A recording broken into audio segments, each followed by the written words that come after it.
8월 5일 목요일 새벽 예배 본문의 말씀은 사무엘하 12장 24절로 마지막 절 31절까지 말씀이 되겠습니다. 사무엘하 12장 24절로 마지막 절까지 말씀을 통해서 목요일에 주시는 하나님의 은혜를 함께 나누도록 하겠습니다. 자, 하나님께서 회개한 다윗은 용서하셨으나 그 죄의 대가, 죄에 대한 책임은 물으십니다.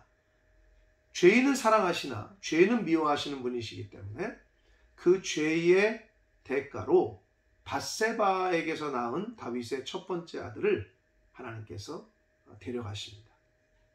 그러자 다윗이 그 과정에서 하나님의 주권을 철저하게 인정하고 이제는 왕의 신분으로서 일상으로 돌아온 다윗의 모습을 어제의 말씀 가운데 우리가 보았습니다. 자, 그러자 오늘 이제 24절 이하 30 마지막 절까지에서는 솔로몬의 출생이 기록이 되어 있고, 그리고 다윗이 그 라빠성을 점령하는 암논의 그 수도 라빠성을 점령하는 그 스토리가 기록이 되어 있습니다. 자, 오늘 말씀을 통해서 목요일에 주시는 하나님의 은혜를 함께 나누도록 하겠습니다. 24절입니다. 다윗이 그의 아내 밧세바를 위로하고, 얼마나 마음이 아팠겠어요, 그렇죠? 밧세바의 마음이 위로합니다. 그리고 그에게 들어가 그와 동침하였더니 그가 아들을 낳으매 그의 이름을 솔로몬이라 하니라. 여호와께서 그를 사랑하사 25절 선지자 나단을 보내 그의 이름을 여디디아라 하시니 이는 여호와께서 사랑하셨기 때문이더라. 솔로몬의 출생이 기록되어 있고, 하나님께서 또 특별히 솔로몬에게 특별한 별칭, 애칭을 직접 주셨다는 내용이 기록되어 있습니다. 자, 먼저 아이를 주시는 것은 하나님이시기 때문에, 생사가 하나님께 있기 때문에 아이를 밧세바에게 다시 주셨다라는 것은 하나님께서 이제 다윗과 밧세바를 용서하셨음을 뜻합니다. 그래서 이제 아이를 주셔요. 근데 여기 솔로몬이 언급이 되어 있는데, 사실은 다윗과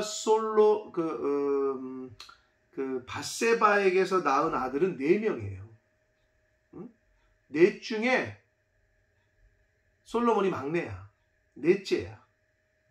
다윗이 밧세바에게서 낳은 아들이 4명이야.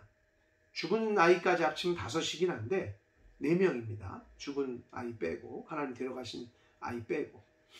쌈무와 소박, 그리고 나단, 그리고 솔로몬, 이렇게 4명의 아이. 마지막 막내가 솔로몬이었단 말이에요. 근데 하나님께서 솔로몬을 택하셨어요. 그래서 이제 후계자로 삼으셨는데, 그래서 솔로몬만 언급이 되어 있습니다, 여기에는.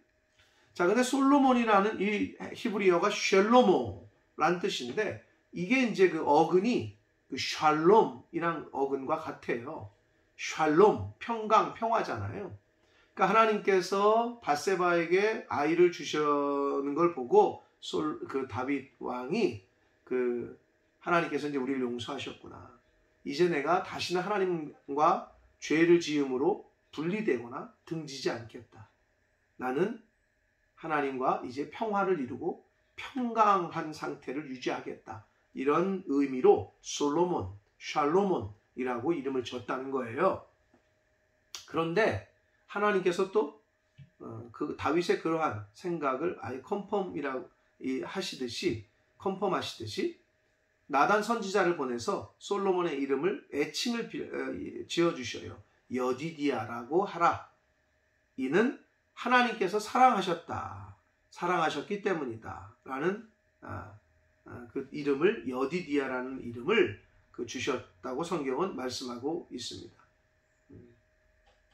자, 그래서 결국은 하나님께서 다윗과 밧세바를 이제 용서하셨고, 이제 자녀를 주셨고, 솔로몬만 4번째 아들, 막내 아들 솔로몬이 언급된 것은 솔로몬이 이제 후계자이기 때문에 성경은 지금 솔로몬을 언급하고 있습니다. 자, 26절을 봅니다. 이제 여기서는 스토리가 바뀌어서 이 암몬 자손과의 전쟁, 그 암몬과의 전쟁을 통해서 이제는 하나님께서 다윗에게 또 승리를 주시는 장면이 기록되어 있습니다. 다윗이 그의 아내 26절입니다. 요압이 암몬 자손의 랍바성, 암몬의 수도죠. 랍바성을 쳐서 그 왕성을 점령합니다. 왕이 있던 성을 점령해요. 요압 장군이 다윗의 그 국방부 장관에 해당하는 장군인데, 자 27절 요압이 전령을 다윗에게 보냅니다. 이르되 내가 랍바 곧 물들의 성읍을 쳐서 점령하였으니, 주변에 물이 있어서 침략하기가 아주 어려운 요새였거든요. 그래서 그 성을 점령했으니 이제 왕은 그 백성의 남은 군사를 모아 그 성에 맞서 진을 치시고 이 성읍을 쳐서 점령하소서. 내가 이 성을 점령하면 이 성읍이 내 이름으로 일컬음을 받을까 두렵습니다. 자, 무슨 말이냐면 요압 장군이 다 전쟁에서 이겼어. 근데 이제 깃발 꽂는 거는 왕께서 오셔서 하라는 거지. 고대 이 당시에는 왕이 전쟁에서 전쟁의 마무리를 하는 게 어떤 문화였습니다. 근데 요압 장군만 그 암몬 자손과 전쟁을 했잖아요. 랍바성에 가서 왕은 출정을 안 하고 다윗 왕은 예루살렘에 있다가 헛짓거리나 했고, 근데 지금 전쟁을 이겼어요.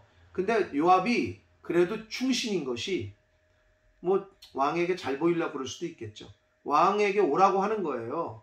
다 이겼으니까 왕께서 이제 오셔서 마지막 깃발을 꽂으십시오.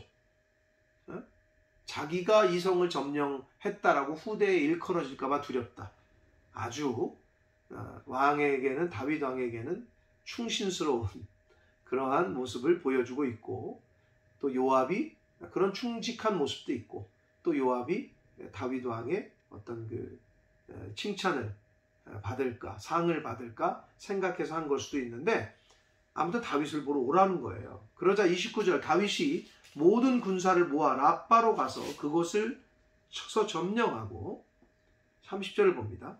그 왕의 머리에서 보석 박힌 왕관을 가져오니 그 중량이 금 1달란트, 약 34kg예요.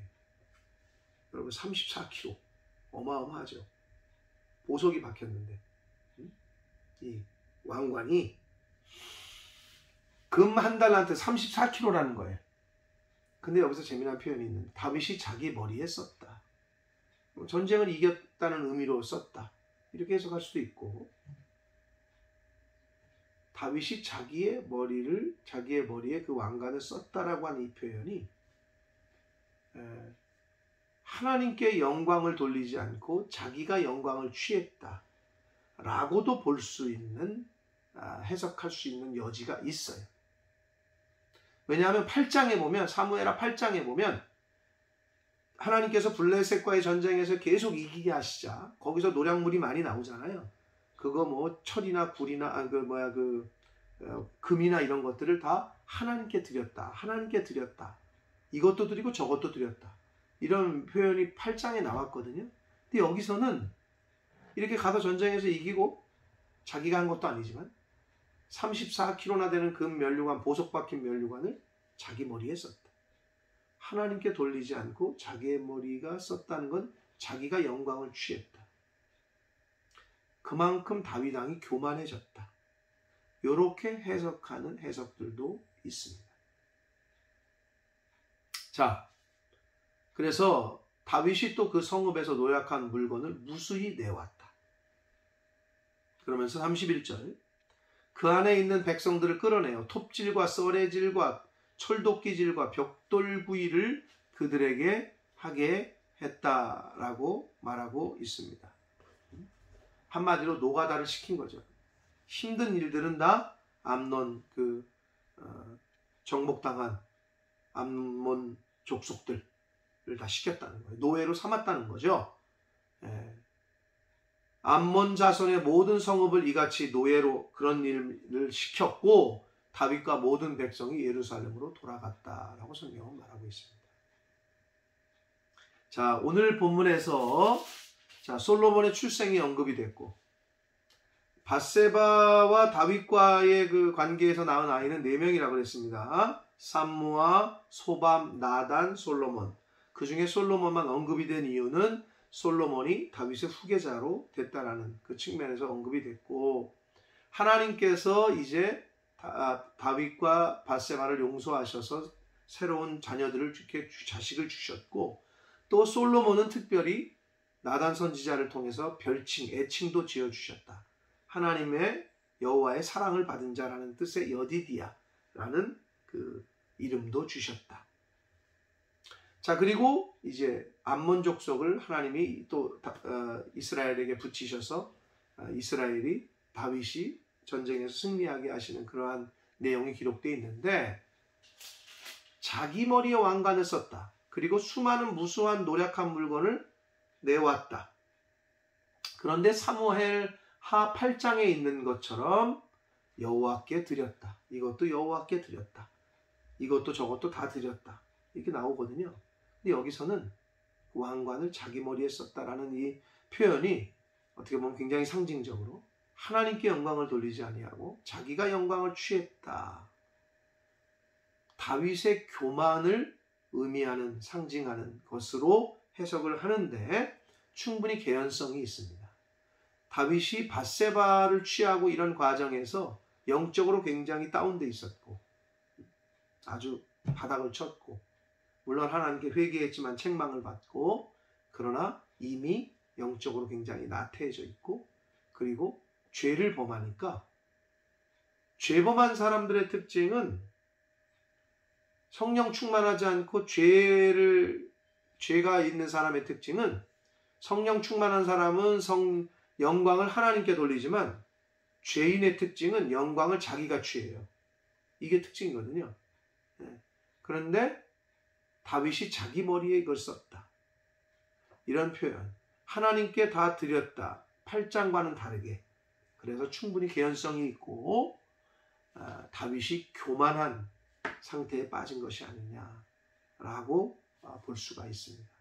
사랑하는 성도 여러분, 성령이 충만한 사람, 말씀이 충만한 사람은 모든 영광을 하나님께 돌립니다. 그러나 반대인 경우, 말씀을 듣지도 않고 읽지도 않고 묵상도 안 하고 영의 양식으로 먹지도 않고 성령 충만하지 않는 사람, 죄가 충만한 사람, 세상 것이 가득한 사람, 죄인의 특징은 자기가 영광을 받는다. 자기가 영광을 취합니다. 사랑하는 성도 여러분, 내 모습을 잘 살펴서 과연 나는 성령 충만한 사람인가? 말씀이 충만한가? 그래서 모든 영광을 하나님께, 모든 영광을 예수님께, 모든 영광을 교회에 돌리느냐? 아니면 모든 영광은 내 거, 그리고 다른 사람들은 정죄하고 판단하고 이렇게 하느냐? 이것이 바로 성령 충만한 사람과 이 세상에 죄악이 충만한 사람의 차이점입니다. 오늘 말씀을 통해서 나를 비춰보고, 다윗이 자기 머리에 왕관을 썼다. 자기가 영광을 취해버리는 교만함은 이렇게 됩니다. 근데 그 교만은 어디서 오느냐? 영적으로 나태해지면 교만하게 됩니다. 말씀을 듣지 않고 읽지 않으면 교만하게 됩니다. 내 생각이 많아집니다. 내가 영광을 취하게 됩니다. 사랑하는 성도 여러분, 오늘 하루뿐만 아니라 남아있는 인생 가운데 하나님의 영광을 가로채지 않는, 모든 영광을 하나님께 모든 감사를 올려드리는 그러한 복된 인생을 살아가시기를. 내가 영광을 취해봤자 소용없어요. 부질없어요. 하나님께 영광을 돌릴 때 하나님께서 우리를 책임져 주시고 또 하나님의 복을 받는 그러한 복된 인생을 살게 될 줄 믿습니다. 그러한 삶을 사시는 저와 여러분이 되시기를 예수 그리스도 이름으로 축복합니다. 기도하겠습니다. 살아계신 하나님 아버지, 감사합니다. 오늘도 새날 주시고 생명 주시고 하나님 말씀 전하고 듣게 해주셔서 하나님 감사합니다. 아버지 하나님, 죄를 지었으나 회개했던 다윗과 밧세바를 하나님이 용서하셔서 자녀들을 많이 주셨습니다. 솔로몬 샬롬, 평강, 하나님과 나는 이제 평강하고 평안한 상태를 누리겠다. 그러자 하나님께서는 나단 선지자를 통해서 여디디야, 하나님께서 사랑하신다 라는 별명을 또 솔로몬에게 붙여주셨습니다. 아버지 하나님, 하나님께서 사랑하시는 자, 하나님과 화평과 평강의 은혜를 누리는 그러한 신앙생활을 하는 자, 바로 내가 될 수 있도록, 하나님의 자녀된 성도들 될 수 있도록 주님 은혜 내려 주옵소서. 아버지, 다윗이 암몬 족속에서의 전쟁에서 빼앗은 그 면류관 왕관을 자기가 자기 머리에 썼다라고 성경은 말합니다. 아버지, 바라옵고 나옵기는 하나님이 부르시는 그날까지 하나님의 영광을 가로채는 이 땅에서의 삶을 살지 않도록, 내가 모든 영광을 차지하는 그렇게 교만한 자 되지 않도록 성령 충만하여 말씀 충만하여 모든 영광을 하나님께, 모든 영광을 아버지께, 찬양과 경배를 하나님께 올려드리는 그러한 삶을 살아가는, 하나님께 감사하며 살아가는 그러한 하나님의 자녀된 저희들 모두가 되도록 주여 은혜 내려 주옵소서. 예수 그리스도 이름으로 축복하며 기도 올리옵나이다. 아멘.